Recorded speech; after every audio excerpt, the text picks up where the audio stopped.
तुमचा मूड आहे ना ऐकायचा? नाही नाही नाही.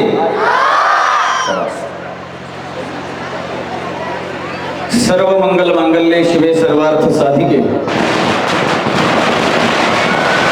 शरण्ये त्र्यंबके गौरी नारायणे नमोस्तुते.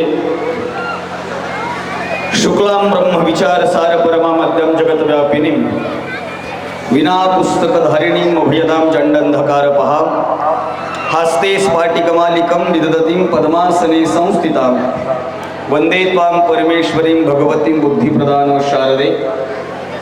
उपस्थित सर्वांच्या हृदयामध्ये स्थित असणाऱ्या असीम अशा निर्मिकाच्या शक्तीला प्रथमतः विनम्र असं अभिवादन करतो. मोको कहा ढूंढे रे बंदे मैं तो तेरे पास में नामय मंदिर नामय मस्जिद ना काबे कैलास में सब सासू की सास में मैं तो तेरे पास में या शब्दात भगवंताची ओळख करून देणारे महात्मा कबीर. नाचू कीर्तनाचे रंगीत ज्ञानदीप लावू जगी या शब्दात महाराष्ट्राच्या मातीमध्ये पहिलं कीर्तन करणारे आणि महाराष्ट्राची कीर्तन परंपरा पंजाब प्रांतापर्यंत घेऊन जाणारे भक्त शिरोमणी नामदेव महाराज. दुरितांचे तिमिर जाओ विश्वस्व स्वधर्म सूर्य पाहो जो जे वांछील तो थेला हो प्राणी जात या शब्दात जगतातलं सर्वात मोठं दान अर्थात पसायदान मागणारे ज्ञानोबा माऊली. वारकरी संप्रदायाचं भूषण देहूचे सुप्रसिद्ध साधू वैराग्याचे महामेरू आणि छत्रपती शिवरायांचे गुरु जगद्गुरु तुकाराम महाराज. इथं रयतेचं राज्य निर्माण व्हावं म्हणून स्वराज्याचा संकल्प करणारे स्वराज्य संकल्पक शहाजीराजे भोसले. महाराष्ट्राच्या मातीला एक नव्हे तर दोन दोन छत्रपती अर्पण करणाऱ्या राष्ट्रमाता राजमाता आऊसाहेब जिजाऊ आणि 33 कोटी देवांची हजारो मंदिरं असतीलही परंतु ज्या देवाची मंदिरं कमी परंतु इथं बसलेल्या प्रत्येकाच्या हृदयामध्ये देवापेक्षाही ज्यांचं मोठं स्थान आहे ते आपणा सर्वांचा आराध्य दैवत श्रीमंत श्री छत्रपती शिवाजी महाराज यांना मानाचा मुजरा करतो. एथ वडील जे जे करती तया नाम धर्म ठेविती या उक्तीप्रमाणे वडिलांनी सुरू केलेला राज्यकारभार वाढवण्याचं काम ज्या सुपुत्रांनी केलं. ए पोऱ्या ए आता वळवळ करू नका, इथं जागा शिल्लक आहे, खाली बसा, आपापसात बोलू नका. हे इकडले पण जरा कमी बोला आता स्टेजच्या उजव्या साईडचे. मध्यंतरी छावा नावाचा चित्रपट आला होता, बघितला का? छावा नावाचा चित्रपट आला होता. कोणावर चित्रपट होता तो? धर्मवीर छत्रपती संभाजी महाराज. आणि छत्रपती संभाजी महाराजांची भूमिका केली त्या ऍक्टरचं नाव शाबास विकी कौशल. विकी कौशल नावाच्या अभिनेत्यानं छत्रपती संभाजी महाराजांची भूमिका केली आणि छत्रपती संभाजी महाराजांची एंट्री दाखवली बुरहानपूरचा खजिना लुटताना, बरोबर. आणि बुरहानपूरचा खजिना लुटत असताना शंभूराजेंच्या मुखामध्ये डायलॉग रायटरने डायलॉग दिला. तो डायलॉग इतका सुंदर होता, ज्यांनी चित्रपट पाहिला त्यांच्या लक्षात येईल. तो डायलॉग होता की जाके कह दो उस औरंग से शेर मर गया मगर छावा अभी भी जिंदा है, छावा अभी भी जिंदा है. इथून चित्रपटाची सुरुवात झाली बाळांनो. चित्रपटाचा शेवट झाला छत्रपती संभाजी महाराजांच्या यातना दाखवून. छत्रपती संभाजी महाराजांचा देहांत झाला. चित्रपटगृहामध्ये बसलेला प्रत्येक माणूस रडत होता, प्रत्येकाच्या डोळ्यात पाणी होतं. तुम्ही काय मी काय इथं बसलेला जो माणूस आहे ज्यानं तो चित्रपट पाहिला त्याच्या डोळ्यात जर पाणी आलं नसेल तर तो माणूस म्हणायच्या लायकीचा नाही. मला एकानं प्रश्न विचारला, साहेब की लेकरं लहानी रडतायत त्यांना इतिहास कळतो का? आणि मी त्याला उत्तर दिलं होतं 5 रुपयाचं खेळाडू दिलं नाही म्हणून, बापानं मोबाईल हिसकाटून घेतला म्हणून रडणाऱ्या पिढीपेक्षा शंभूराजांना का मारलं हा प्रश्न विचारणारी पिढी पुढच्या काळामध्ये आपल्यासाठी अत्यंत महत्वाची आहे. म्हणून जगावं कसं असं सांगणारे अनेक लोक होऊन गेली, पण मरावं कसं असं सांगणारा या सह्याद्रीचा धुरंदर छावा. धुरंदर म्हणजे त्या फालतू गाण्यावर नाचणारा कधीच धुरंदर नसतो, तर बापाचा राज्यकारभार वाढवणारा धर्मवीर छत्रपती संभाजी महाराज असा एकमेव धुरंदर असतो, लक्षात ठेवा. छत्रपती संभाजी महाराजांचं निधन झाल्याच्या नंतर औरंगजेबाची पोरगी औरंगजेबाच्या दरबारात जाते, दप्तरात जाते आणि औरंगजेबाची पोरगी असं म्हणते, अब्बू मर गया शंभू, अब्बू शंभू मर गया शंभू. मगर मरते मरते शंभू अपने मौत का जश्न मनाकर चला गया. हम जिंदा है फिर भी जिंदगी का मातम मना रहे हैं मातम. जगावं कसं असं छत्रपती शिवाजी महाराजांनी सांगितलं आणि मरावं कसं असं स्वराज्याचे धाकले धनी छत्रपती संभाजी महाराजांनी सांगितलं. म्हणून त्या शंभूराजांना अभिवादन करून याच महाराष्ट्राच्या मातीमध्ये ए पोरीनो ए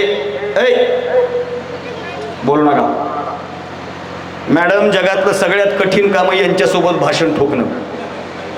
मी म्हणत असतो PhDच्या पोरांसमोर भाषण करा, काही अडचण नाही, पण जगातलं सगळ्यात कठीण काम या लेकरांसमोर बोलणं.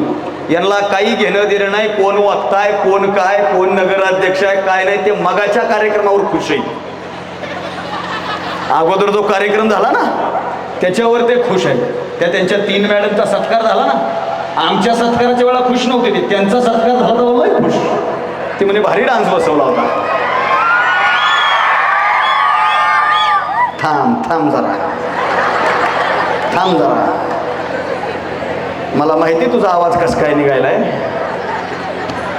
याच महाराष्ट्रात शिक्षणाची गंगा प्रवाहित करणारे महात्मा ज्योतिबा फुले आणि मला अभिमानानं सांगावंसं वाटतं या सगळ्या माझ्या शिक्षण क्षेत्रामध्ये उल्लेखनीय काम करण्यासाठी उत्सुक असलेल्या भगिनी समोर उपस्थित आहेत.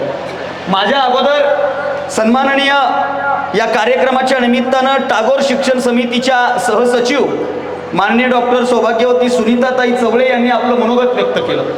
मॅडम, आज तुम्ही समोरून मनोगत व्यक्त करताय. आज खेडकर काकी इथं बसलेल्या आहेत. सत्कारासाठी एक तर नगराध्यक्ष होते, सोबत नगरसेविका मॅडम होत्या. या मुली स्टेजच्या समोर बसलेल्या आहेत. आज या 2-3 मॅडमनी इथं येऊन यांची कोरिओग्राफी केली, यांचा डान्स सेट केला. आज प्रत्येक क्षेत्रामध्ये मुली स्वतःचं अस्तित्व निर्माण करतायत.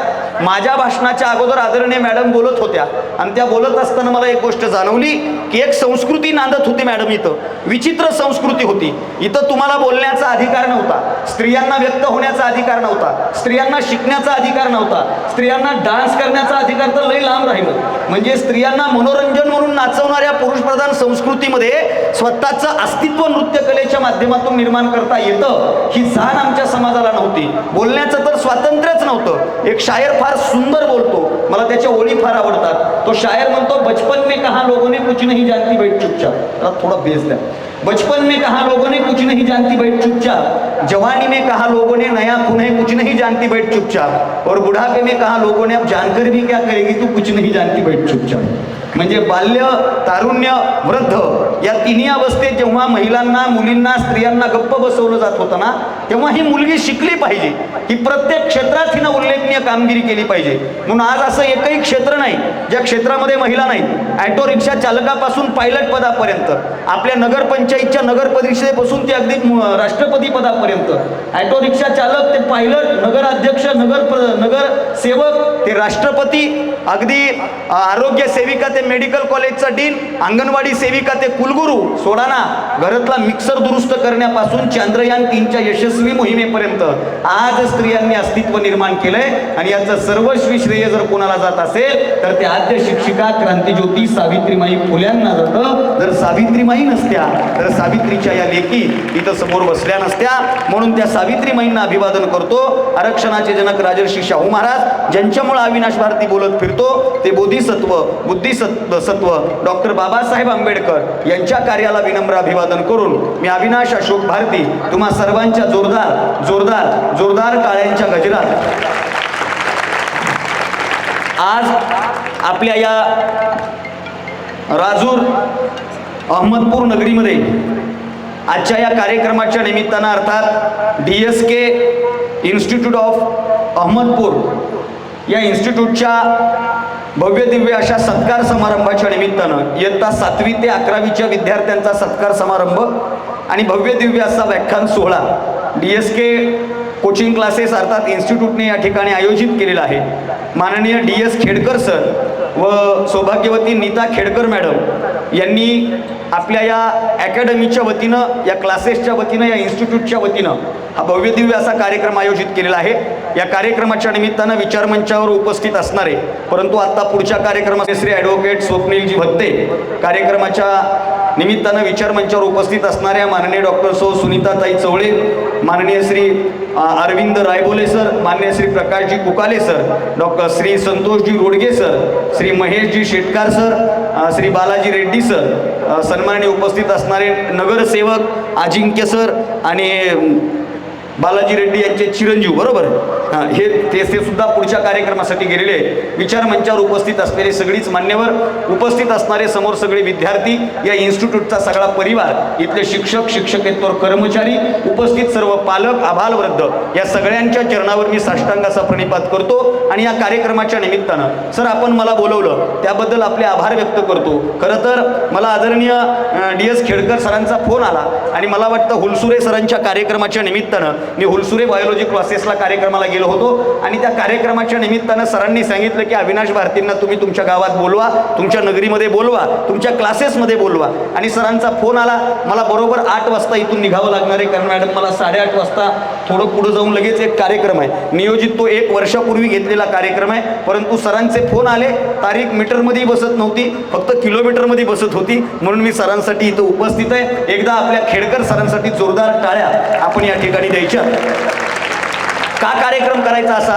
खरं तर सर मी भारावून गेलोय, मला माहीत नव्हतं एवढा रिस्पॉन्स कार्यक्रमाला मिळेल, मला खरंच माहीत नव्हतं. परंतु इथं आत आल्याच्या नंतर, तुमच्या ऑफिसमध्ये बसत असताना हा सगळा मॉब बघितल्याच्या नंतर, आणि आत्ताही पार पाठीमागं रोडपर्यंत लोक उभे आहेत, आणि जेवढ्या लोकांनी पाठीमागं वळून बघितलं याचा अर्थ तुमचा माझ्यावर काडीचाही विश्वास नाही. मी सांगायला याच्यावर विश्वासच नाही. मी पाठीमागं उभा आहेत म्हणलं की त्यांनी लगेच चेक केलं खरेच उभे आहेत का, आणि खरंच उभे आहेत. एवढे ही सगळी लोक इथं एकत्रित आलेत. सर कार्यक्रम फार सुंदर आहे, पण मी मगापासून पाहतोय खेडकर सर तुम्ही बॅनरवर माझा फार छान फोटो टाकलाय, पण मला थोडं गोरं केलंय गड्या. मी तुमच्या इतका गोरा नाही, तुम्ही मला लय गोरं केले. मगापासून मी बघायलोय बरेच पोरं पुरी फोटोकडे बघायलेत, माझ्याकडे बघायले, फोटोकडे बघायलेत, माझ्याकडे बघायले. बऱ्याच जणांना प्रश्न, हा ह्यांच्या दोघा तिघाला वाटायला हेच आहे का बे, फोटोत तर गोरं दिसून आलंय. आता नशीब त्या दादाने एकूण फोकस लावला म्हणून मी थोडा दिसत असेल, नाहीतर आधी तर काय आपल्या दिसायचा विषयच नव्हता. पण मला माझ्या सगळ्यात निगेटिव्ह गोष्टीला पॉझिटिव्ह करायचा छंद आहे मॅडम. मी माझ्या आयुष्यात माझ्या प्रत्येक निगेटिव्ह गोष्टीला पॉझिटिव्ह केलंय. मागच्या 4 वर्षापासून माझ्या गळ्यामध्ये ही मफलर असते, तुम्ही बघितलं असेल यूट्यूब, इंस्टाग्राम, सगळ्या रील्समध्ये ही मफलर माझ्या गळ्यामध्ये असते. ही येवल्याची वगैरे नाही, पण तरी माझ्या गळ्यात असते. ही मफलर माझी आवडती मफलर आहे. माझा एक जवळचा मित्र मला म्हणला, अविनाश ही मफलर कायम तुझ्या गळ्यात असते, कुणी विशेष व्यक्तीनं दिली आहे का तुला, कुणी आवडत्या व्यक्तीने दिली आहे का? म्हणलं नाही, मला आवडली म्हणून मी वापरतो. तो म्हणला तसं नाही, पण हीच मफलर गळ्यामध्ये का? मी म्हणलं येड्या, ही मफलर बघितली की माझा कॉन्फिडन्स वाढत असतो. कसं काय? मी या मफलरीकडे बघून म्हणत असतो, अविनाश तू इतकाही काळा नाहीस, त्याच्यामुळे कॉन्फिडन्स दिला होऊ देऊ नको. माणसानं आपल्या भोवती पॉझिटिव्ह गोष्टी ठेवल्या पाहिजे. माझ्या लहानपणी एक गाणं होतं मॅडम, गोरे रंग पे ना इतना गुमान कर, गोरा रंग तो दिन में ढल जाएगा. मी मनातल्या मनात म्हणायचं आपल्यावर गाणं कसं काय नाही. 15 दिवसानं मी दुसरं गाणं ऐकलं, हम काले हुए तो क्या हुआ. माझी भावकी भरपूर आहे इथं, मला वाटलं मी एकटा पडतो की काय, पण आता काही अडचण नाही. पण बाळांनो, आता मी जे सांगतोय ते मन लावून ऐका. काळा रंग निर्मितीचा रंग आहे, बरोबर. आपण सगळे शेतकऱ्याच्या घरातले आहेत, बरोबर. आपला बाप शेतकरी आहे, आपला बाप नसेल आपला आजचा शेतकरी आहे, आपण शेतकऱ्याच्या घरातले आहेत. आभाळ पांढरा असल्याच्या नंतर आनंद होतो का काळा असल्याच्या नंतर? पांढरा आभाळ बघून आनंद होत नाही. पांढरा आभाळ स्नॅप काढे पुरतं, इन्स्टाला स्टोरी ठेवण्यापुरतं बरं दिसतं दादा, पण पांढऱ्या आभाळाकडे बघून आनंद होत नाही. एखादं पोरगं जर पांढऱ्या आभाळाला बघून म्हणलं ना, wow very beautiful today's nature is very sweet, what is the climate bro, समजायचं हे डोक्यावर पडलं, याचे 4 आणे हरवले. कारण पांढऱ्या आभाळाकडे बघून आनंद होत नाही, पण पांढऱ्या आभाळामध्ये काळे ढग दाटून आले की शेतकऱ्याच्या अवलादीला आनंद झाल्याशिवाय राहत नाही. काळे ढग आले म्हणजे आता पाऊस येणार, आणि माझ्या बापाची काळी जमीन हिरवीगार होणार. हा आशावाद फक्त काळ्या रंगाच्या ठिकाणी आहे. म्हणून या DSK क्लासेसला शुभेच्छा देत असताना हा थांबा, कंट्रोलमध्ये वरडा, कंट्रोलमध्ये बरं का, असं खाली मान घालून अंधारात करायचं नाही. इकडं बघ, ए हरिभाऊ इकडं बघ, मला इथून खाली यायला 6 सेकंद लागतील, पण तुला 6 सेकंदासाठी स्टेजवर येण्यासाठी आयुष्याचे 12 वर्ष घालावं लागतील. 12 वर्ष इथं येणं सोपं नाही. त्यामुळे मी मजा करा, एकदम आनंदात आहे का, काही टेन्शन नाही. पण जिथं दाद द्यायची तिथं दाद द्यायची, दात पडतील अशी दाद द्यायची नाही. मी जे सांगतोय ते ऐका. हा रंग निर्मितीचा रंग आहे. शेतकऱ्याच्या अवलादीला आनंद होतो काळा रंग दिसल्यास. म्हणून या DSK इन्स्टिट्यूटला सन्माननीय खेडकर सरांना, दत्ता सरांना शुभेच्छा देत असताना लोककवी भीमशाहीर वामनदादा कर्डकाच्या व्याख्यानं मी कार्यक्रमाची सुरुवात करत असतो.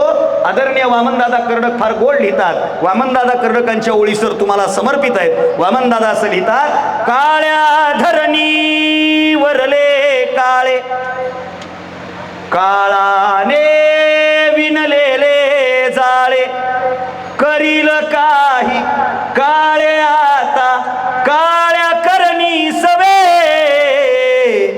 तुफानातले दिवे आम्ही हो, तुफानातले दिवे, तुफानातले दिवे आम्ही हो, तुफानातले दिवे. आणि दिवा व्हायचंय ना तुफानातला फरक. ऊन वादळ वाऱ्याच्या विरोधातला दिवा व्हावं साहेब.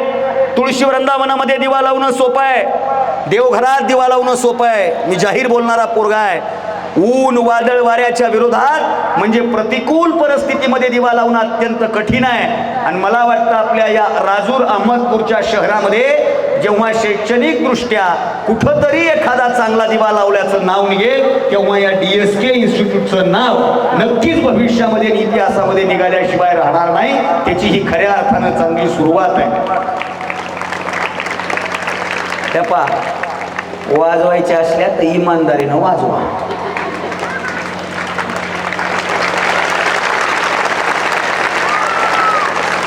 ही तुमची इमानदारी, वाजवा. मिस कॉल हाणल्यावनी टॉक टाइम संपल्यावनी करायचं नाही.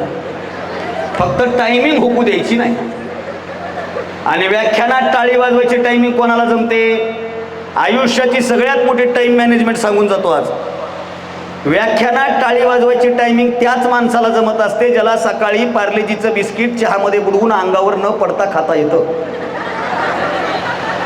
बऱ्याच जणांना बिस्किट बुडवायचं कळतं पण उचलायचं कधी याचा वेळ लागत नाही. आणि पिकअप घ्यायचा जर टायमिंग हुकला तर होटापशी आलेलं बिस्किट वरून खाली उडी हलीत असतो. आणि पुन्हा हे बायकोला म्हणत असतं चमचा घेवर गाळ काढायचा आहे. तसं झालं नाही पाहिजे. परफेक्ट टायमिंग साधली पाहिजे. वाजवा जोरात. खरं तर या कार्यक्रमाच्या निमित्तानं सन्माननीय प्रकाशजी कुकाले सर, उपप्राचार्य धुंडा महाराज देगलूरकर महाविद्यालय देगलूर यांनी फार सुंदर भाषण आपल्या समोर केलेलं आहे. यांनी फार सुंदर मार्गदर्शन आपल्याला केलेलं आहे. शिक्षणाचे प्रवाह सांगत असताना प्राचीन शिक्षण पद्धतीपासून ते AI पर्यंत आपण सर सगळ्या गोष्टीवर भाष्य करत होतात. मी बारकाईनं ऐकत होतो कारण मला ऐकण्याची सवय.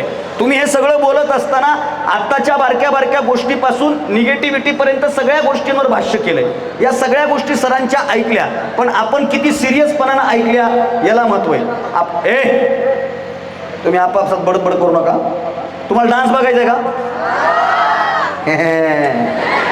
थांब थोडं. मला माहिती आहे, मी सरांना म्हणलं हे आपली पब्लिक नाही सर, ही पब्लिक अगोदरच्या कार्यक्रमासाठी आलेली पब्लिक आहे. हे जे उभे आहेत ना हे त्याच्यासाठी आलेले आहेत. मग मला काय डान्स जमत नाही आणि मी डान्स केला तर तू थांबत नाही. मी डान्स करायला लागलो म्हणजे 4-5 जण तुडवीत असतो मी, किंवा आपल्याला डान्स जमत नाही. म्हणून माझ्याकडे बघा. हा कार्यक्रम का करायचा?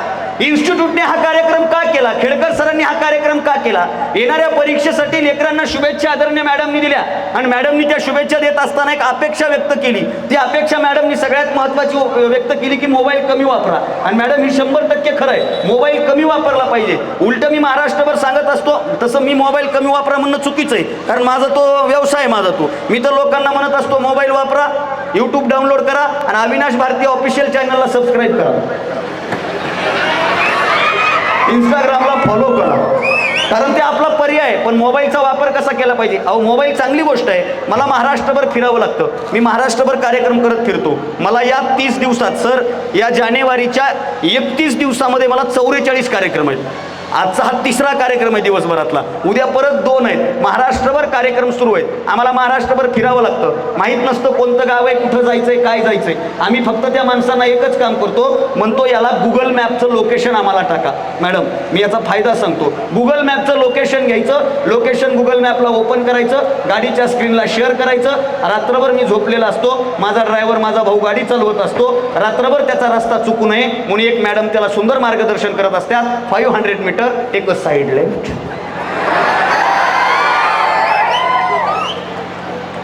400 metre the Savarkar Chowk around right and go straight Ambajogai Ahmedpur road. रात्रभर माझा मित्र एके दिवशी मला म्हणला, दादा गुगलला लेडीजचा आवाज कसं काय? म्हणलं तू झोपला नाही पाहिजे म्हणून आवाज दिलाय, बाकी काही नाही.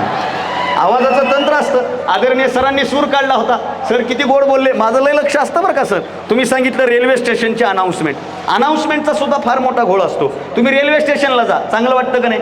रेल्वे स्टेशनची अनाऊन्समेंट सुंदर असते. टिंग टॉंग गाडी क्रमांक 62531 थोड्याच वेळात प्लॅटफॉर्म क्रमांक 2 वर येईल. बरोबर आहे का नाही? अशीच असते का नाही? अशीच असते का नाही? आणि तुम्ही बस स्टँडला जा बरं, बस स्टँडला गाडी नंबर 44 B1012 ड्रायव्हर जरा गाडी पश्चिमेला दाबून लावा. आता त्याला पश्चिम दिशा कवा कळा, त्यानं दिशा कवा हुडकाव. तिथं थांबा वाटतं का? आता माझ्याकडे बघा, चला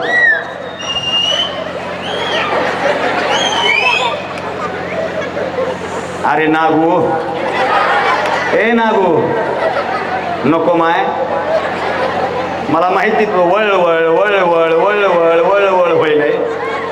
पण मी बी लय ग्रामीण भागातून आलोय, त्यामुळं थोडं लक्ष द्या.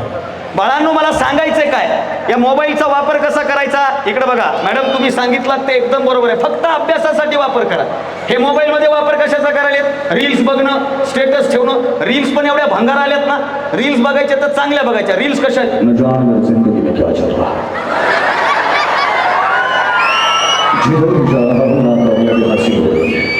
अपने तो अपने होते हैं मगर मेरे अपने क्यों अपने, ठुकरा के मेरा प्यार.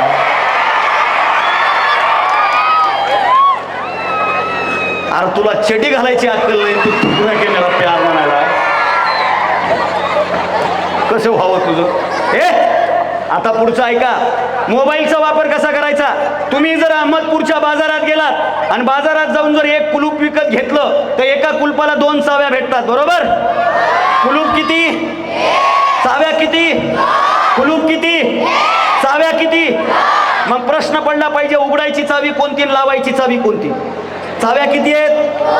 पण उघडायची वेगळी, लावायची वेगळी असते का? एकाच चावीनं कुलूप उघडताही येतं, एकाच चावीनं कुलूप लावताही येतं. बरोबर? एकच चावी असते ज्यानं कुलूप लावताही येतं आणि उघडताही येतं.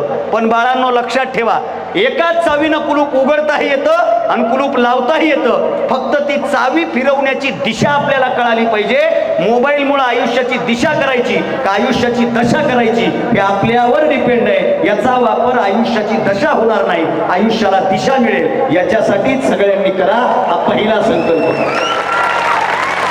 एक दुसरी गोष्ट सगळ्या पालकांना सांगणं, तुम्ही सगळे इन्स्टिट्यूटला येता, शाळेत जाता. बरोबर? मोठ्यानं उत्तर द्या. जाता? बरोबर? तुमच्याकडे दप्तर आहे, स्कूल बॅग, वॉटर बॅग, दप्तरात सगळे रजिस्टर, पुस्तकं, कंपास पेटी आहे, सिस पेन्सिल, खोड रबर, शार्पनर, त्रिकोण, फुटपट्टी, अर्धवर्तुळ, कर्कटक, एक टोकाचं कर्कटक, 2 टोकाचं कर्कटक. हे 2 टोकाचं वापरतात कशाला माहित नाही मला. नाही, मलाही 10वी पर्यंत माहित नव्हतं 2 टोकाचं वापरायचे कुठं. माझा मित्र म्हणला, अविनाश 2 टोकाचं कर्कटक वापरायचं कुठं. म्हणलं राहू दे, जे मास्तर जास्त हानील त्याची गाडी पंक्चर करू. बरं, तुम्हाला कधी मध्ये सर हाणतेत का? खरं सांगा.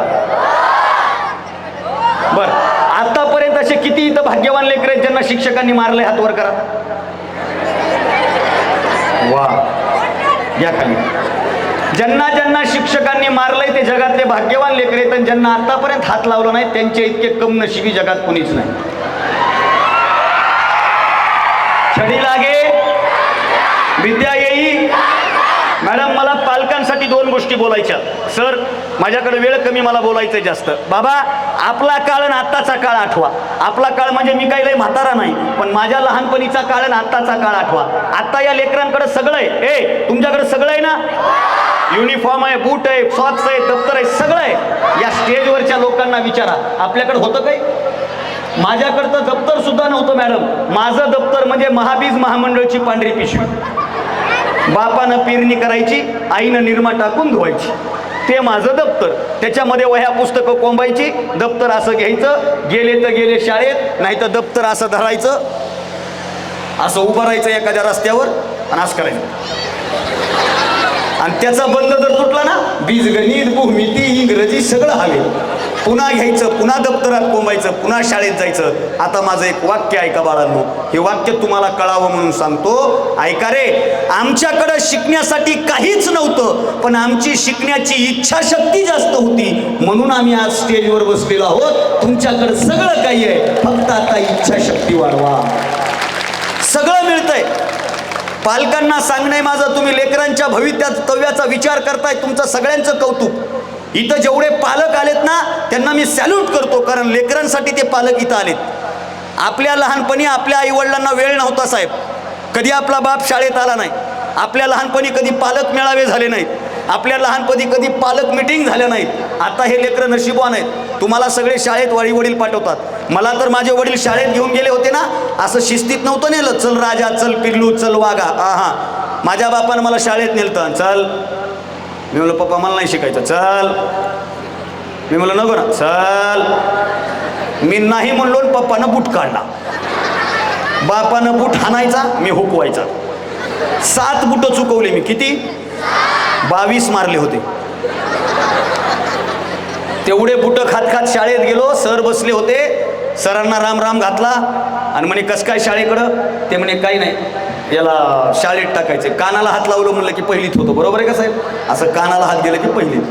माझा हात जात होता पण मी नेला नाही. मास्तरनं असा ठोका हाणला डायरेक्ट हात इथं. मी रडायला लागलो, लोळायला लागलो. आणि माझा बाप माझ्याजवळ येऊन एकच वाक्य बोलला, ते वाक्य आजही माझ्या काळजात आहे. माझे वडील म्हणले, बाळा शाळा शिक. शाळा शिकलास तर लोकांच्या दारामध्ये तुला सालानं कामाला जावं लागणार नाही, मजूर म्हणून फिरावं लागणार नाही.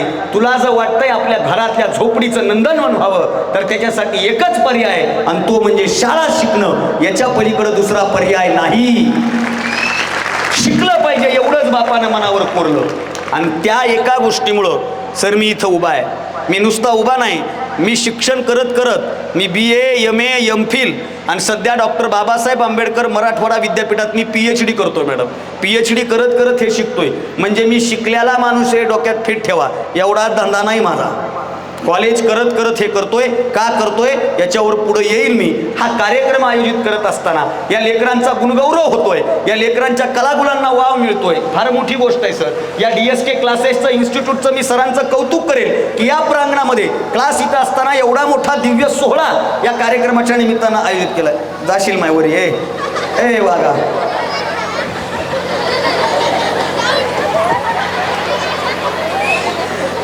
त्याला काही घेणं देणं त्यास करायला. लेकरं म्हणजे डेंजर कार्यक्रम असतो, लई डेंजर. इकडे बघा दादा, हे त्यांच्याकडे नेऊच नका जास्त. माहित नाही एखादं लेकरू त्याला धरल. लेकराचा डेंजर कार्यक्रम असतो. माझ्याकडे बघा. बाळांनो, हा कार्यक्रम का करायचा? सरांनी सांगितलं, सगळ्यांनी सांगितलं, शिक्षणाशिवाय पर्याय नाही. शिक्षणाशिवाय पर्याय नाही. आदरणीय सर बोलता बोलता एक वाक्य बोलले, आवडीच्या क्षेत्रामध्ये करिअर करा. तुम्हाला जी गोष्ट आवडते तिथं आनंदासाठी शिक्षण असावं, हे 100% खरं आहे. पोरांनो इकडे बघा, काळ बदलत चाललाय, फक्त कॉम्पिटिशन सुरू आहे. मला किती टक्के, मला किती टक्के, मला किती टक्के पडले, मला 100 पडले पाहिजे, मला 99 पडले पाहिजे. सर तुम्ही एक वाक्य बोललात, ते वाक्य मला आवडलं की ज्यांना 100% पडतात ते पुढच्या आयुष्यात काय करतात, हा सगळ्यात चिंतेचा आणि चिंतनाचा प्रश्न आहे. फक्त मार्क्स मेमोवर मार्क वाढून उपयोग नाही बाळांनो.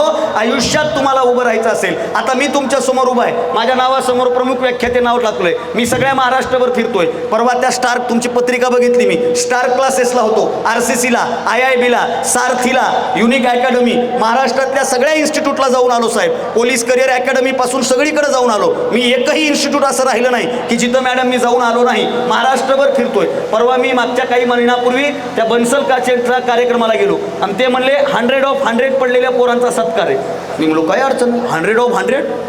मी गटगट पाणीच पिलं. म्हणलं 100% पडतात त्याच्यावर माझा विश्वासच नव्हता. 100%? अहो आमच्या 10वीला आम्ही 100 मध्ये 3 जण पास झालो होतो. 3 जण पास होतो आम्ही, 3 जण. 100%? आणि मी म्हणलं असे किती मुलं आहेत? काय नाही म्हणे 95 मुलं आहेत ज्यांना 100% पडलेत. मी डोक्यालाच हात लावला आणि त्यांचा सत्कार करायला मला टक्के किती मी सांगू शकत नाही. मला टक्के इतके होते की मी पेढे सुद्धा वाटले नव्हते गावात. कारण 10वीला चांगले टक्के पडल्यास पेढे वाटणं पण लय डेंजर कार्यक्रम आहे. आपल्याला 10वीला चांगले टक्के पडले, आपण गावामध्ये पेढे घेऊन जावं. ज्याला पेढा द्यावा ना ते म्हातारा अगोदर असं करते. ते म्हातारा म्हणताय कशाचे इतर पेढे. मग आपण म्हणावं 10वीचे. बरं किती पडले टक्के तुला? मग आपण त्याला म्हणावं मला 98% पडले. बरं सेंटर कोणतं होतं? दुसरा प्रश्न काय, सेंटर कोणतं होतं? मग आपण सेंटर एखाद्या खेड्यातल्या कॉलेजचं नाव सांगितलं का नाही? त्या सेंटरला 99 काय 199 पडले असते. मग मी त्या म्हाताऱ्याला म्हणलं बाबा तुम्हाला किती होते? 8वीलाच नापास झालो मी. अरे जे 8वीला नापास झालं ते 10वीच्या पोराचं गणित काढतं. हे वाटणं फार कठीण गोष्ट आहे. पण एकच लक्षात ठेवा, मला 10वीला किती टक्के पडले हे महत्त्वाचं नाही. मी माझ्या क्षेत्रामध्ये मी जे ठरवलं होतं त्या क्षेत्रामध्ये स्वतःचं असं अस्तित्व निर्माण केलं की 100% घेतलेल्या पोरांच्या सत्काराला आज अविनाश भारतीला बोलवलं जातं. आपलं क्षेत्र ठरवा. तुम्हाला तुमची कॅपॅसिटी कळली पाहिजे. माझं 8वीत ठरलं होतं मॅम. 8वीत मी जरा मोकळा बोलणारा पोरगा आहे. मला 8वीत ठरलं होतं. 8वीत मला 8वीमध्ये असताना सरांनी विचारलं, इकडे बघा, तुम्हाला सर विचारतात ना 8वीत असताना तुम्हाला काय व्हायचंय वगैरे. मला सरांनी विचारलं अविनाश तुला काय व्हायचंय? आणि मी सरांना सांगितलं सर मला महाराष्ट्रातला एक वक्ता व्हायचंय. गावागावात माझे बॅनर लागले पाहिजे, तोफा वाजवून स्वागत केलं पाहिजे, हार घालून सत्कार केला पाहिजे आणि जाताना पैसे देऊन घरी पाठवलं पाहिजे. हे 8वीत पाहिलेलं स्वप्न आत्ता कुठंतरी पूर्ण होत चाललंय. स्वप्न पाहायचं असं की ते पूर्ण करण्यासाठी जीव गेला तरी बेहत्तर ते पूर्ण झालंच पाहिजे. म्हणून इथं बसलेल्या सगळ्या लेकरांना सांगणं खरं तर तुमची चलबेल अवस्था आहे. तुम्ही फार लहान आहे तरी तुम्हाला मला बोलायचंय. आपण ठरवलं पाहिजे या कार्यक्रमाचं सफल कुठं आहे, हा कार्यक्रम यशस्वी कुठं आहे. सर कुठे गेले? खेडकर सर आज जरा परेशानीत आहेत. या कार्यक्रमाचं यश कशाचं आहे? या कार्यक्रमाचं यश नगराध्यक्ष आले, अविनाश भारती आला, सगळे मान्यवर आले नाही. या कार्यक्रमाचं यश फोटो छान आले, या कार्यक्रमाचं रील्स चांगल्या झाल्या, लेकरांनी डान्स भारी केला, 1 नंबर कार्यक्रम झाला, टाळ्या शिट्ट्या झाल्या, सगळ्यांना आनंद झाला. याच्यामध्ये या कार्यक्रमाचं यश नाही. या कार्यक्रमाचं यश तेव्हा आहे जेव्हा आजच्या कार्यक्रमामधून समोर बसलेले पोरं शपथ घेऊन जातील की एक दिवस याच कार्यक्रमाच्या स्टेजवर या क्लासेसचा विद्यार्थी म्हणून खेडकर सर मला बोलवतील आणि ते ज्या दिवशी इथं येतील ना त्या दिवशी या कार्यक्रमाचं यश. ठरवा तुम्हाला काय व्हायचंय. बाळांनो तुम्हाला ठरवा काय व्हायचंय. ठरलं की जर होतंय बरं का. ठरलं की काय? ठरलं की होतंय लग्न. ठरलं की होतंय. तुम्हाला माळेगाव माहिती ना? आपलं माहिती ना माळेगाव?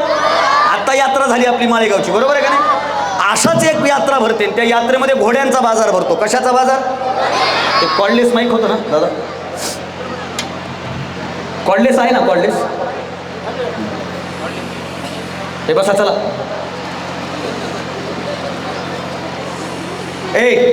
तुम्हाला घोड्यांचा बाजार कळतो ना? घोड्यांचा बाजार. घोडा कळतो ना? घोडा. Hello hello hello. घोडा कळतो ना? घोडा. घोडा कळतो का? विडभट्टीवर असतो बघा. विडभट्टीवर काय असते? शाबास, तुम्हाला घोडा कळतो म्हणजे बरोबर आहे का नाही? एका बाजारात घोड्यांचा बाजार भरला. कशाचा? मोठ्याने सांगा. कशाचा? 3 घोडे आणले बाजारात. किती? 3 घोडे असे उभे केले. 3 घोडे दिसायला सारखे, उंची सारखी, रंग सारखा, बांधा सारखा. एकाच मालकाचे 3 घोडे आणले, बाजारात उभे केले. एका घोड्याची किंमत 1 लाख, दुसऱ्या घोड्याची किंमत 2 लाख आणि तिसऱ्या घोड्याची किंमत 5 लाख. पहिल्याची किती? दुसऱ्याची किती? तिसऱ्याची किती? मग मला सांगा पोरांनो, जर 3 घोडे दिसायला सारखे असतील तर आपण 5 लाखाचा घेताल का 1 लाखाचा? 1 लाखाचा घोडा विकला, 2 लाखाचा घोडा विकला, 5 लाखाचा घोडा विकला. नाही. बाजार संपला, दुसरा बाजार भरला, दुसऱ्या बाजारात पुन्हा 3 घोडे आणले. एका घोड्याची किंमत, दुसऱ्याची किंमत, तिसऱ्याची किंमत, 3 घोडे उभे केले. 1 लाखाचा विकला, 2 लाखाचा विकला, 5 लाखाचा घोडा कोणी विकत घ्यायला तयार नाही. 4-5 बाजार झालं, 5 लाखाचा घोडा विकला नाही. एका माझ्यासारख्या माणसानं ते बघितलं, त्या घोड्यावाल्याजवळ गेला आणि घोड्यावाल्याजवळ जाऊन म्हणला, का रे दादा, अरे हे 5 लाखाचा घोडा तू दरवेळेस घेऊन येतोस, हा कुणी विकत घेत नाही. तो म्हणला, नाही नाही नाही, कुणी घेऊ नाही घेऊ, माझं लाडकं घोडं आहे. मी म्हणला, अरे त्याची किंमत कमी कर.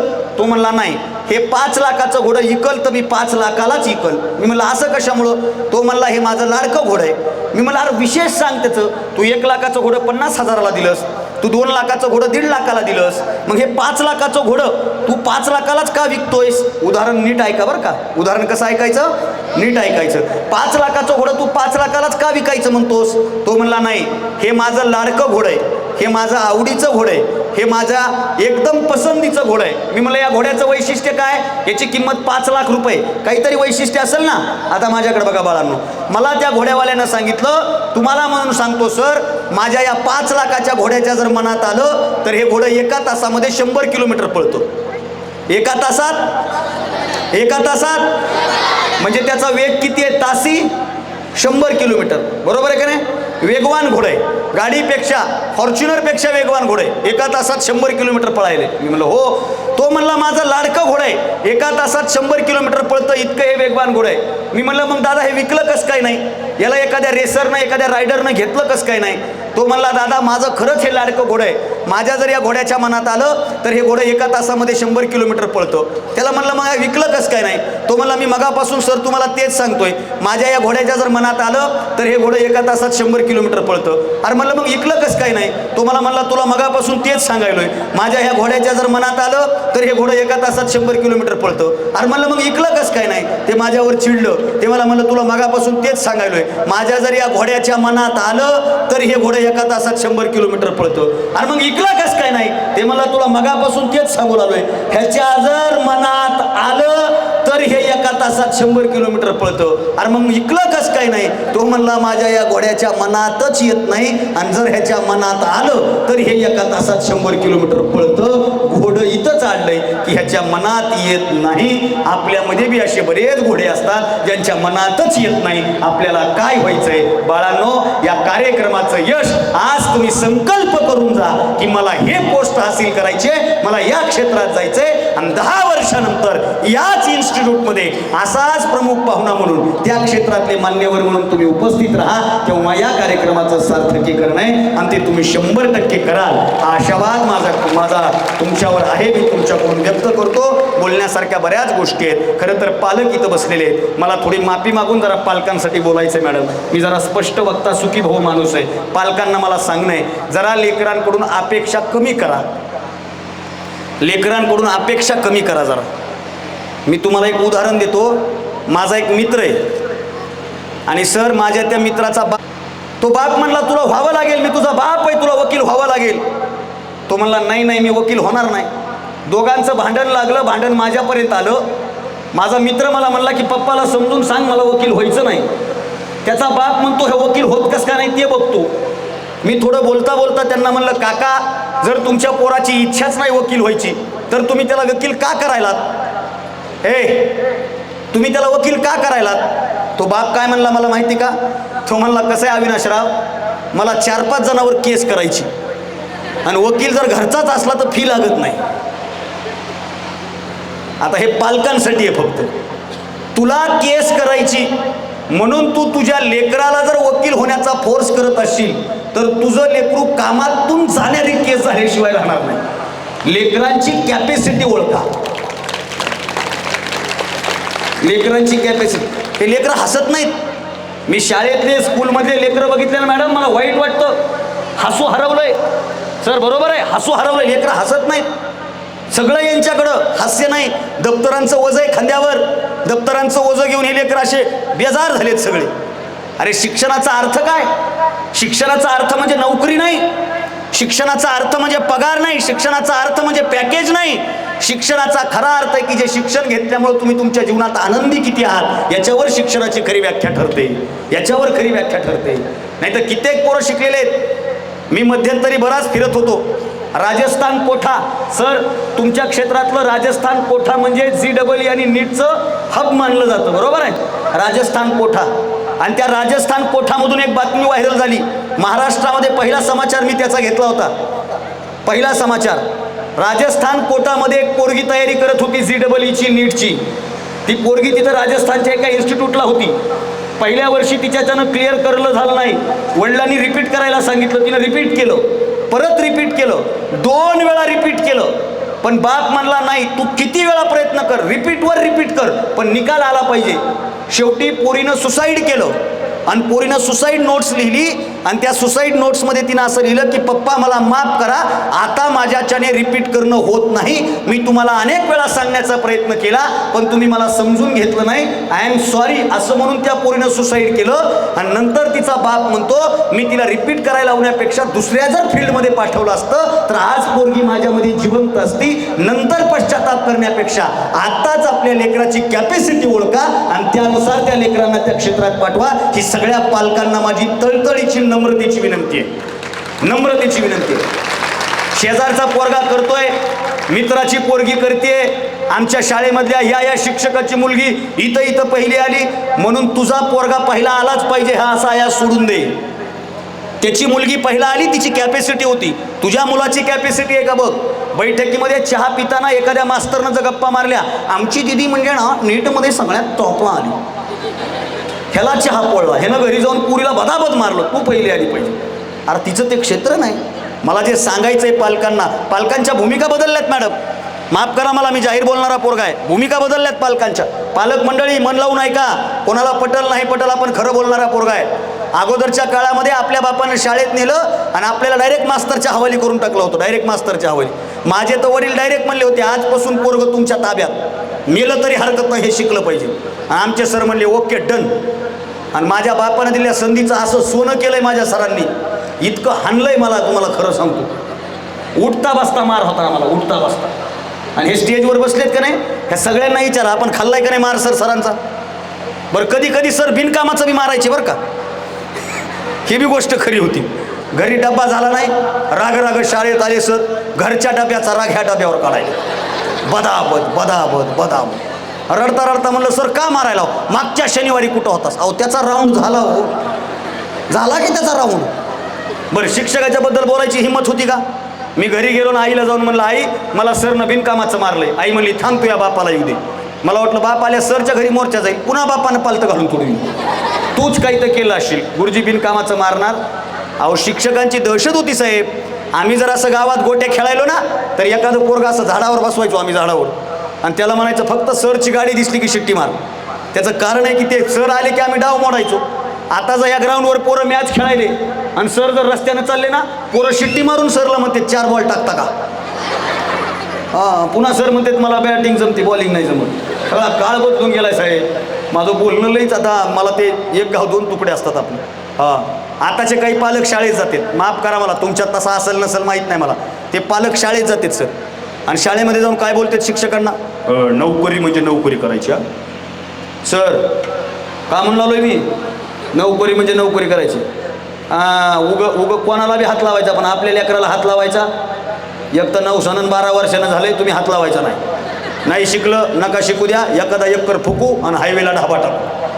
सर म्हणले मला काय करायचं, हाणलं तरी तेवढीच पगार आहे, नाही हाणलं तरी तेवढीच पगार आहे. हां वस्तुस्थिती आहे.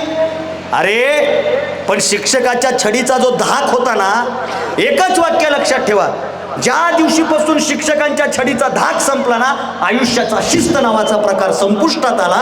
आयुष्याला शिस्त लागण्यासाठी ही गोष्ट महत्वाची. इंस्टाग्रामला एक व्हिडिओ व्हायरल झाला होता. कोणता व्हिडिओ होता, साऊथचा कलेक्टर होता, साऊथचा. मॅम तो व्हिडिओ तुम्ही पाहिला असेल नसेल. साऊथचा कलेक्टर होता, साऊथचा IPS, साऊथच्या RS, हे सगळे अधिकारी मंडळी आपल्या शिक्षिकेला भेटायला गेले होते. शिक्षिकेला त्यांनी लुंग्या नेसल्या होत्या, याच्यावरून मला कळालं तो साऊथचा आहे म्हणून. आणि त्यांच्या शिक्षिकेचं वय होतं 85च्या पुढे. ते दिवसभर शिक्षिकेसोबत बसले, गप्पा मारल्या, मित्रपरिवाराला बोलवलं, गेट टुगेदर झालं, जेवणं वगैरे झाले.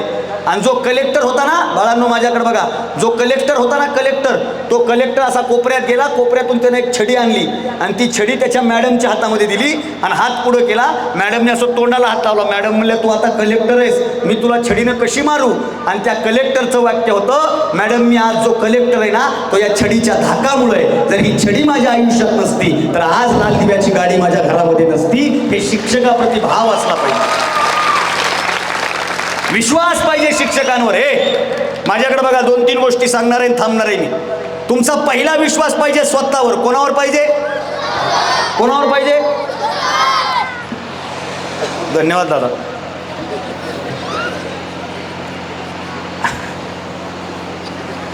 कोणावर पाहिजे? मोठ्याने सांगा, कोणावर? आता त्याला ती पाणी बॉटल आणली म्हणून एक उदाहरण देतो मी.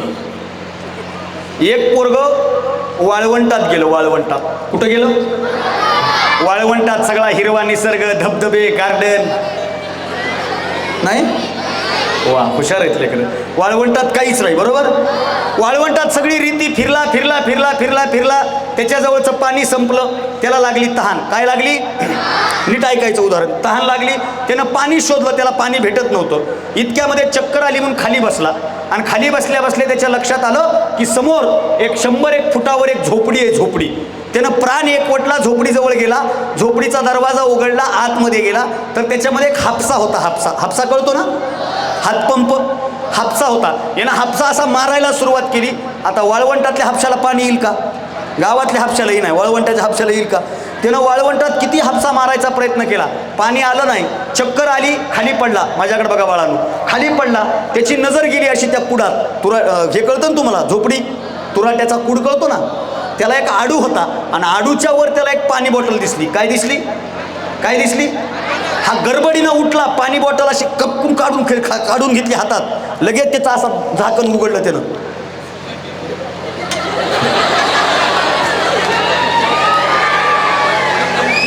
नाही, मी पेत नाही ना, तुम्हाला वाटेल तसं मी कसं काय करू?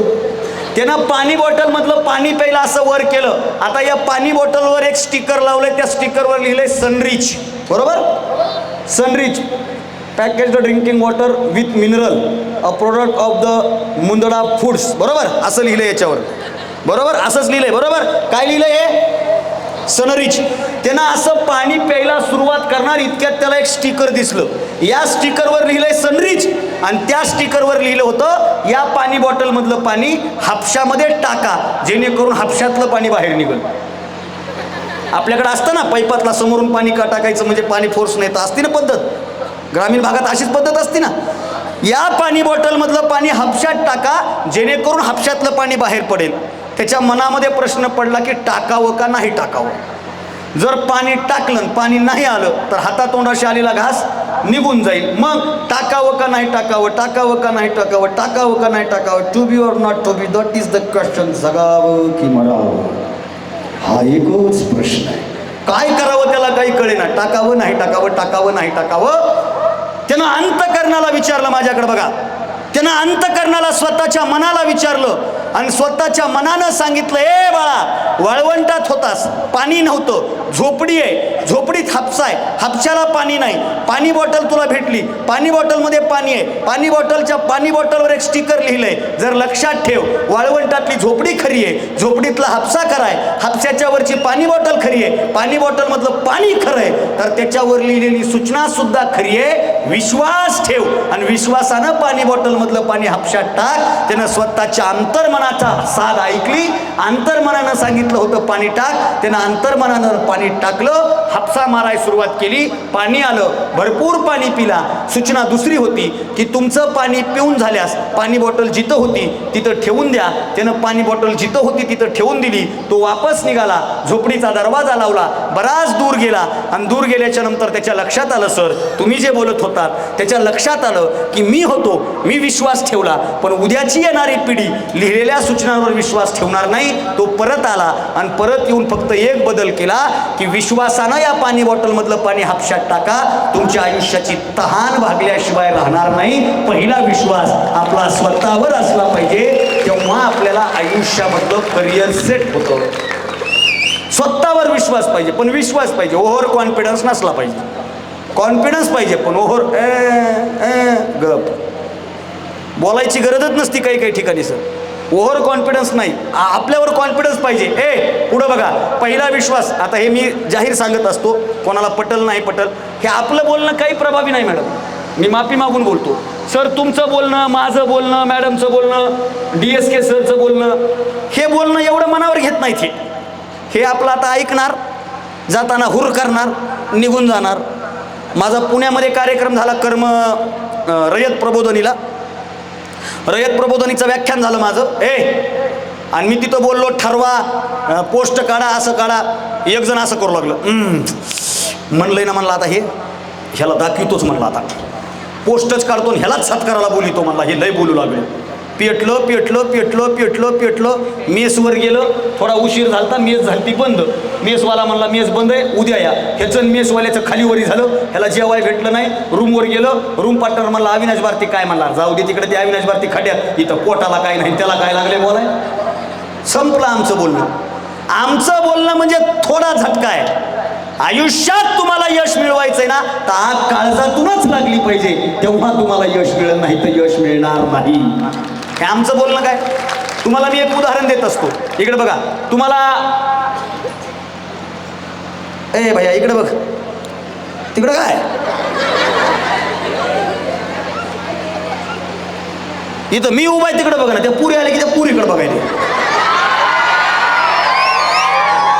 तुझं वय आहे का पुरी बघायचं. आयुष्यात असं स्वतःचं अस्तित्व निर्माण करा की तुम्ही पुरीकडं नाही, पुरींनी तुमच्याकडे बघितलं पाहिजे.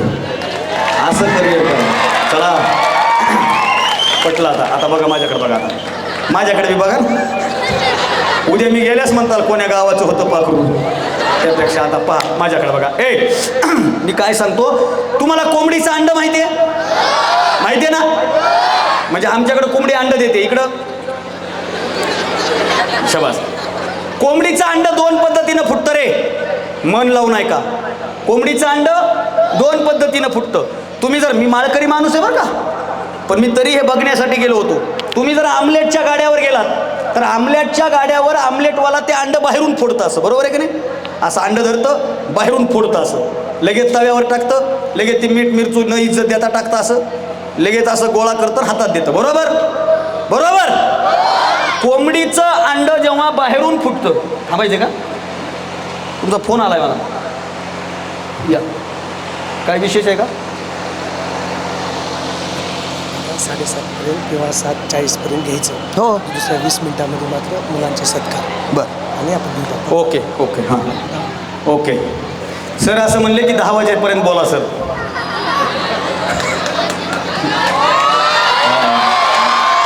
तरी परत तयार आहे तू. इकडे बघा माझ्याकडं. कोंबडीचं अंड बाहेरून फुटलं, त्याचं आमलेट झालं, त्याचं अस्तित्व राहिलं का, राहिलं का, राहिलं का.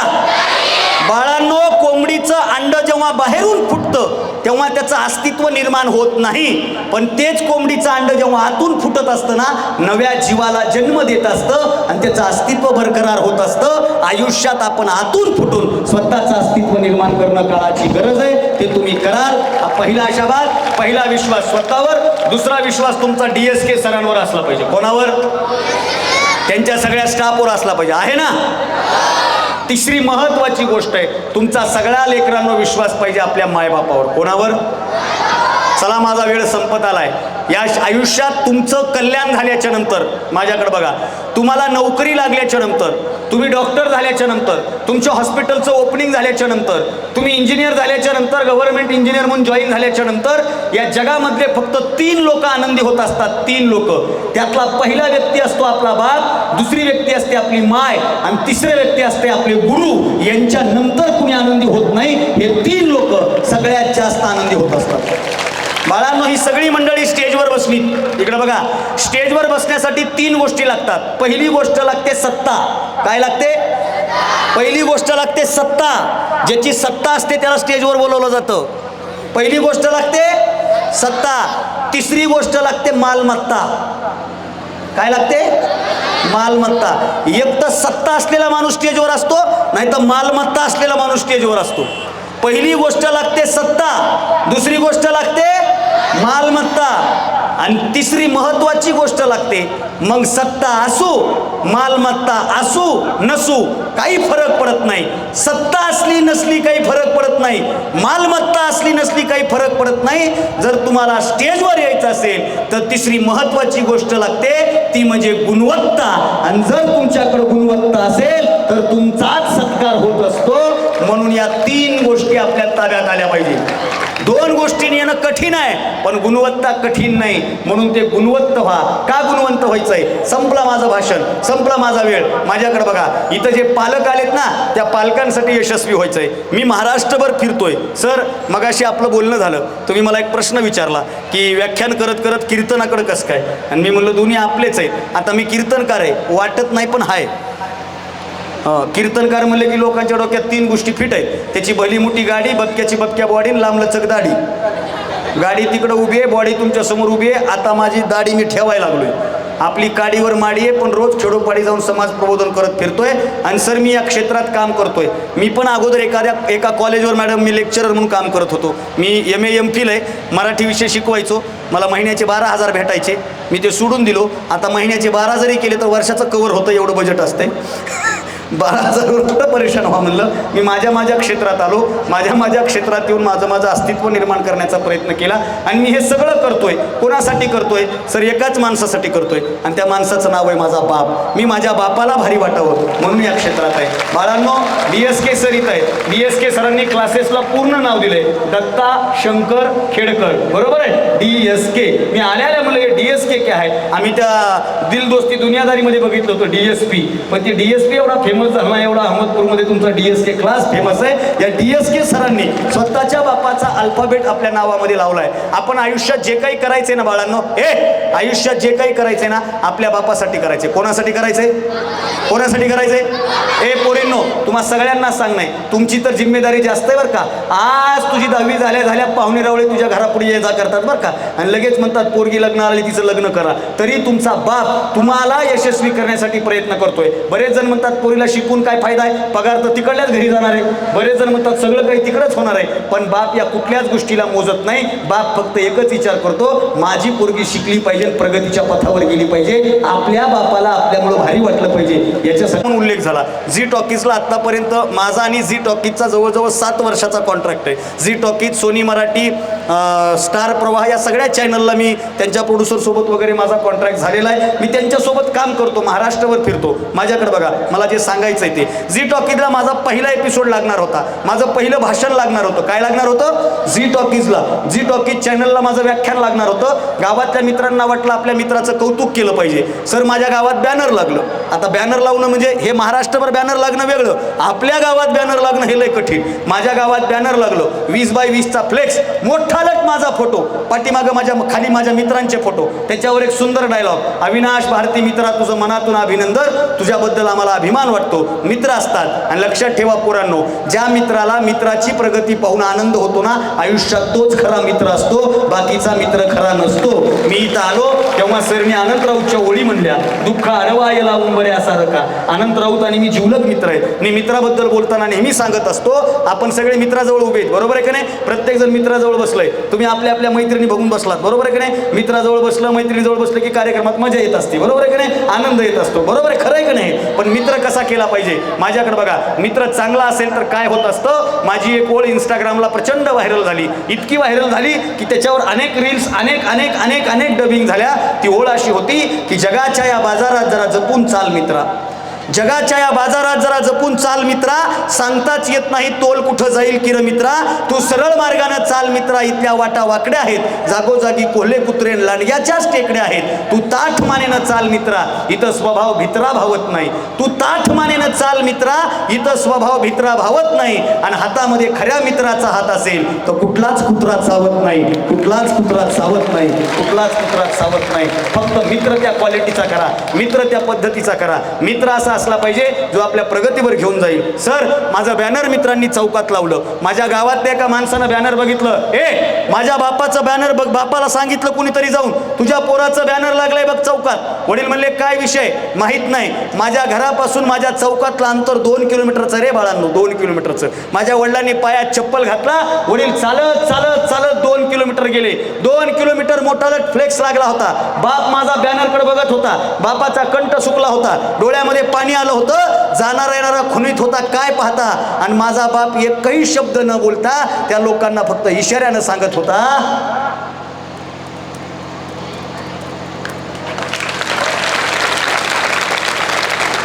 माझ्या बापानं कधी कोणावर रुपया खर्च केला मला माहित नाही साहेब, पण त्या दिवशी माझ्या बापानं गावामध्ये 1000 चहा पाजले. किती चहा? आणि त्या हॉटेलमध्ये चहा नाही पाजले ज्या हॉटेलवर बॅनर लावलं होतं, त्याच्या समोरच्या हॉटेलमध्ये लोक बसवले. सगळ्या खुर्च्या बॅनरकडे केल्या. सुरके पिऊ नाही, देख के पिऊ. पहिले देखो बाद में पिऊ.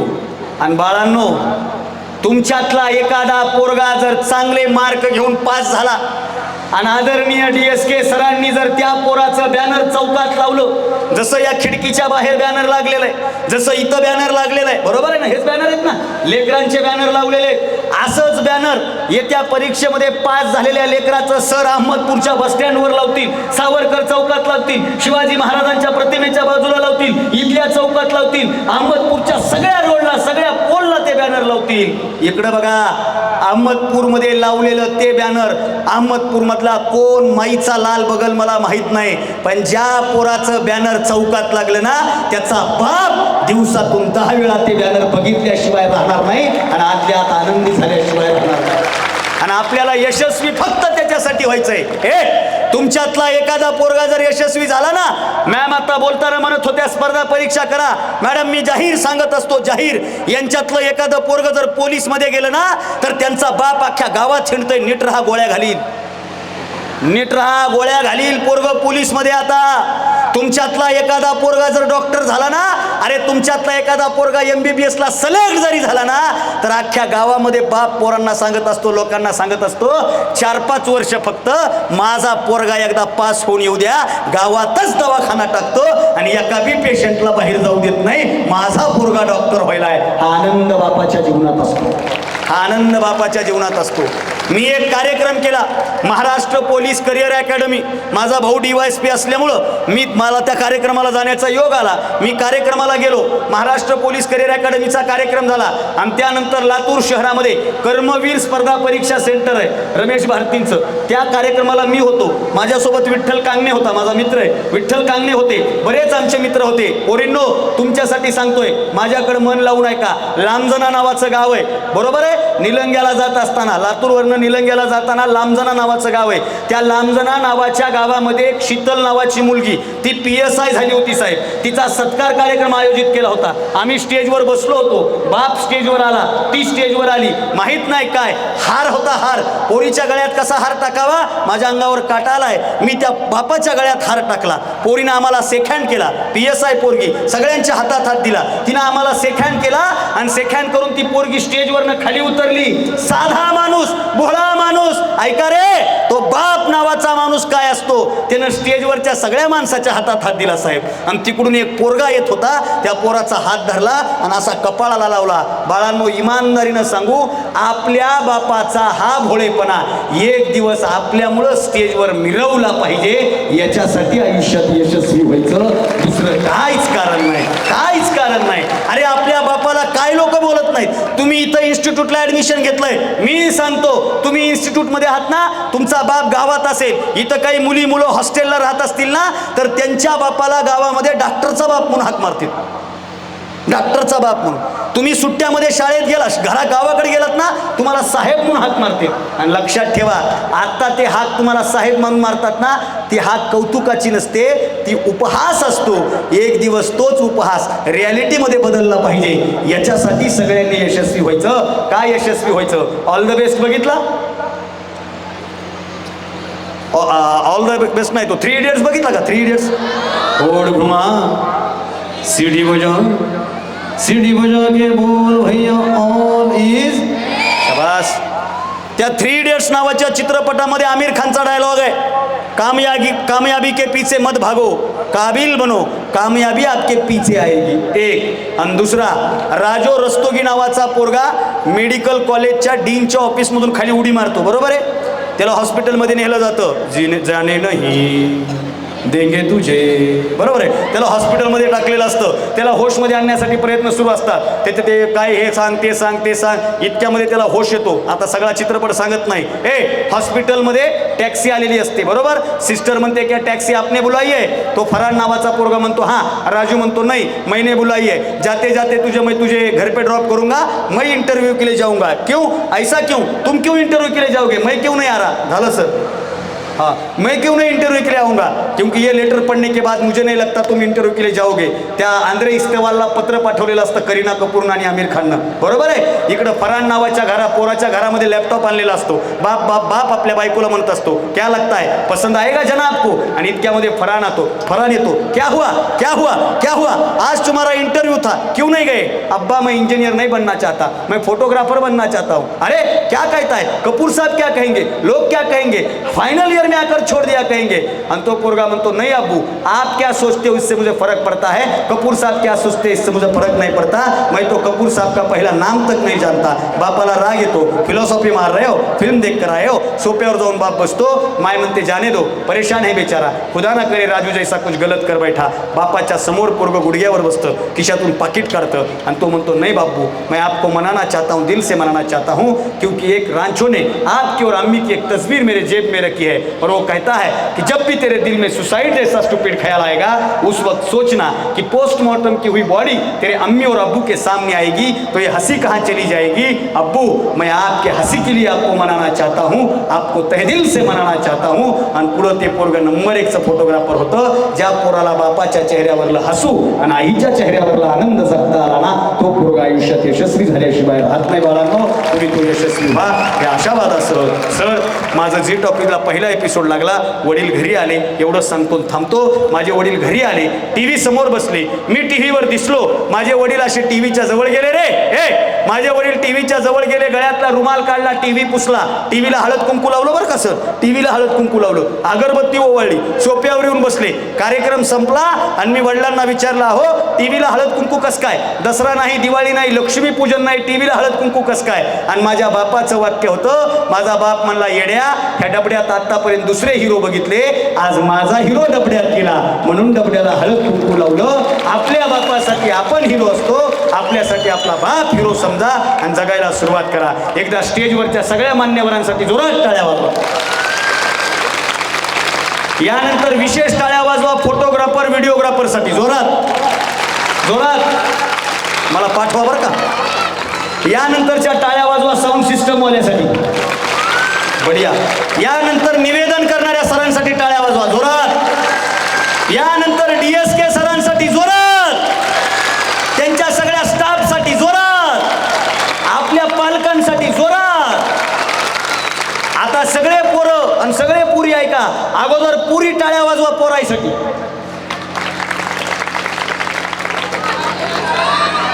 आता इमानदारी बघा, तुम्ही वाजवा. मला कळना तुम्हाला शासनानं महिना कस काय सुरू केला 1,500. वाजवा जोरात, जोरात वाजवा. आपण मला बोलवलं DSK सर, आपण मला बोलवलं, आपला पुरा सत्काराचा कार्यक्रम आहे, आपल्याला पुढं जायचंय. मी आणखीन बोललो असतो, पण तुम्हाला गडबड असल्यामुळं या कार्यक्रमाचा निरोप घेत असताना, सरांना शुभेच्छा देत असताना चंद्रशेखर सानेकरांच्या ओळीत असं म्हणतो की हार किंवा जीत होणे हा खरा निर्णय नव्हे, जो दगा देईल त्याचा कट उधळला पाहिजे. एक मुंगी साकडे घाली तिच्या देवाकडे, एक माझ्या हातून पर्वत सरकला पाहिजे. होत गेली निर्मिती तो तसतसा झाला निळा, या नभाचा रंग आधी शुभ्र असला पाहिजे. हेच भरकटणे होईल मग माझी दिशा, फक्त माझा एकदा तारा चमकला पाहिजे, फक्त माझा एकदा तारा चमकला पाहिजे. कहीं जीत बाकी है, कहीं हार बाकी है, कहीं जीत बाकी है, कहीं हार बाकी है, अभी तो मेरी जिंदगी का सार बाकी है. यहाँ से चला हूँ मैं नई मंजिल की तरफ, अविनाश भारती ने अभी पूरा किया, वो खाली एक पन्ना था. अविनाश भारती ने अभी पूरा किया, वो खाली एक पन्ना था. अभी तो मेरी जिंदगी की पूरी किताब बाकी है, अभी तो मेरी जिंदगी की पूरी किताब बाकी है. धन्यवाद. जय हिंद, जय महाराष्ट्र.